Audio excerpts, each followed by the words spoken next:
السلام علیکم ورحمۃ اللہ وبرکاتہ نحمدہ ونصلی علی رسولہ الکریم اما بعد فاعوذ باللہ من الشیطان الرجیم بسم اللہ الرحمن الرحیم رب اشرح لی صدری ویسر لی امری واحلل عقدۃ من لسانی یفقہوا قولی۔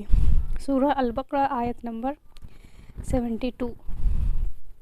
آیت کا ترجمہ: وَإِذْ، اور جب قتل کیا تم نے، نفساً ایک جان کو، فَأَدْرَأْتُمْ، پھر جھگڑنے لگے تم، فیہا اس کے بارے میں، واللہ اور اللہ تعالیٰ، مخرج نکالتا ہے، ما کنتم ہو تم جس چیز کو، تکتمون تم چھپاتے ہو۔ یہاں پر اللہ تعالیٰ اس واقعے کو جس کے بارے میں ہم پچھلی آیتوں میں پڑھتے آ رہے ہیں، اس کا جو شروع کا حصہ ہے وہ یہاں پر بیان کیا جا رہا ہے، جبکہ جو بعد کے حصے ہیں وہ ہم نے پڑھ لیے ہیں۔ تو یہاں پر سب سے پہلے یہ کہ شروع کا حصہ اب بیان ہی ہو رہا ہے، اور باقی جو تفصیل ہے وہ پہلے ہی اللہ تعالیٰ نے پچھلی آیتوں میں ہم نے پڑھی۔ تو سب سے پہلے یہ ہے، اللہ تعالیٰ جہاں چاہتا ہے، جس چیز کو چاہتا ہے، وہ وہاں پر اس کو بیان فرماتے ہیں۔ دوسرا یہ کہ جو قرآن ہے وہ کوئی تاریخ کی کتاب نہیں ہے، یہ ہدایت کی کتاب ہے۔ تو اس میں کوئی اس طرح سے کوئی بھی واقع تاریخ جیسے کہ تفصیل سے بیان ہے، لیکن کوئی حصہ کہیں پر ہے، کوئی حصہ کہیں پر ہے۔ تو جہاں اللہ چاہتے ہیں وہاں اس چیز کو، مطلب اس چیز کے بارے میں جہاں پہ چاہیں وہاں پہ بتاتے ہیں۔ تو یہاں پر اللہ تعالیٰ فرما رہے ہیں کہ جس شخص کا تم نے قتل کیا، پھر آپس میں تم جھگڑ رہے تھے، یعنی تم ایک دوسرے پر الزام لگا رہے تھے کہ اس کو کس نے قتل کیا، اور تم جانتے تھے کہ اس کو کس نے قتل کیا۔ یہ جو پچھلی آیتوں میں ہم نے گائے کا جو واقعہ پڑھا ہے وہ اسی کے بارے میں سب اتارا گیا ہے کہ تاکہ اس قاتل کا پتہ چلے۔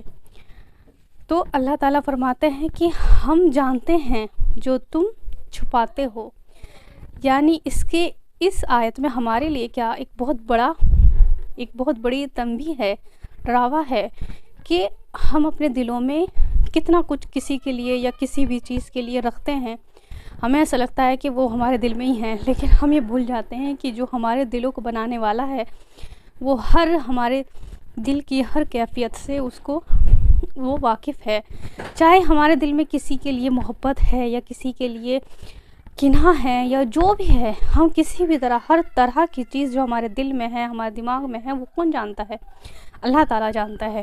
اور یہ ہم جانتے ہیں کہ اللہ تعالیٰ جانتا ہے، اس کے بعد بھی ہم بہت ساری چیزوں کو اپنے دلوں میں رکھتے ہیں۔ تو ہمیں اپنے دل کو اللہ کے لیے، اللہ کا تقویٰ کیا ہے؟ یہی تو اللہ کا تقویٰ ہے کہ ہم اللہ سے محبت کرتے ہیں، تو اس کی وجہ سے ہم اللہ سے ڈرتے ہیں کہ اللہ ہمارے دلوں کا حال جانتا ہے۔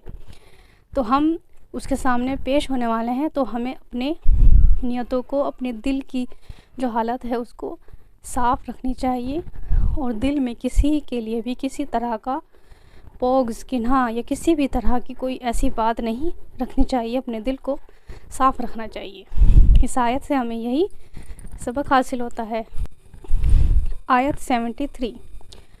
فَقُلْنَا، پھر کہا ہم نے، اُضْرِبُوهُ، لگاؤ اس کو، بِبَعْضِهَا، بعض اس کے حصے پر، كَذَلِكَ، اسی طرح، يُحْيِي اللَّهُ، زندہ کرے گا اللہ، موتا، بعد یعنی موت کے بعد، مردے کو، وَيُورِكُمْ، اور تم دیکھو گے، آیاتہ، اس کی نشانیاں، لَعَلَّكُمْ، تاکہ تم تعقلون، عقل سے کام لو۔ اس آیت میں اللہ تعالیٰ فرماتے ہیں کہ جو تم نے گائے ذبح کی ہے، اب اس کے بعض حصے کو اس مردہ کے اوپر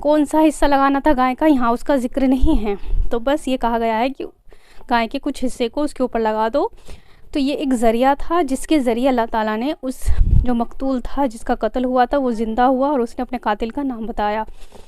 یہ اللہ کی ایک بہت بڑی نشانی ہے، اور بے شک یہ بہت بڑی نشانی ہے کہ اللہ تعالیٰ فرماتے ہیں اسی طرح ہم مردوں کو زندہ کرنے والے ہیں، یعنی قیامت کے دن آخرت میں جو سب مر چکے ہیں ان سب کو اللہ تعالیٰ زندہ کرنے والے ہیں۔ یہ اللہ کی بہت بڑی نشانیوں میں سے ایک نشانی ہے۔ اور تاکہ تم عقل سے کام لو. یہاں کہا گیا ہے عقل سے کام لو، یعنی تم سنبھل جاؤ، اپنے اعمال کو درست کر لو، کیونکہ ایک دن تمہیں موت آئے گی اور تم دوبارہ اسی طرح اللہ تعالیٰ تمہیں ایک کلمے سے اللہ تعالیٰ جو ہے نا وہ زندہ کرنے والا ہے. اللہ تعالیٰ کہیں گے کہ اٹھ جاؤ تو سب کھڑے ہو جائیں گے. اللہ کے لیے کوئی مشکل نہیں ہے، لیکن اس بات پر یقین کرنا کہ ہمیں مرنا ہے. ہم یہ زندگی کی سب سے بڑی جو حقیقت ہے وہ موت ہے، جسے ہم بھولے بیٹھے ہیں. وہ اپنے کاموں میں لگے ہیں، سب زندگی کی بھاگ دوڑ میں ہیں، لیکن یہ حقیقت ہے کہ ہمیں ایک دن اللہ کے سامنے جانا ہے. ہم مریں گے اور اللہ تعالیٰ ہمیں ایک کلمے سے دوبارہ زندہ، اللہ تعالیٰ مطلب یہاں پہ تو ذریعہ بنایا اللہ نے دکھانے کے لیے، لیکن تب اللہ تعالیٰ ہمیں دوبارہ زندہ کریں گے اور ہم جو دنیا میں کر رہے ہیں اس کا ہمارا حساب کتاب ہوگا. تو ان آیاتوں سے ہمیں یہ سیکھنے کو ملتا ہے. السلام علیکم ورحمۃ اللہ وبرکاتہ.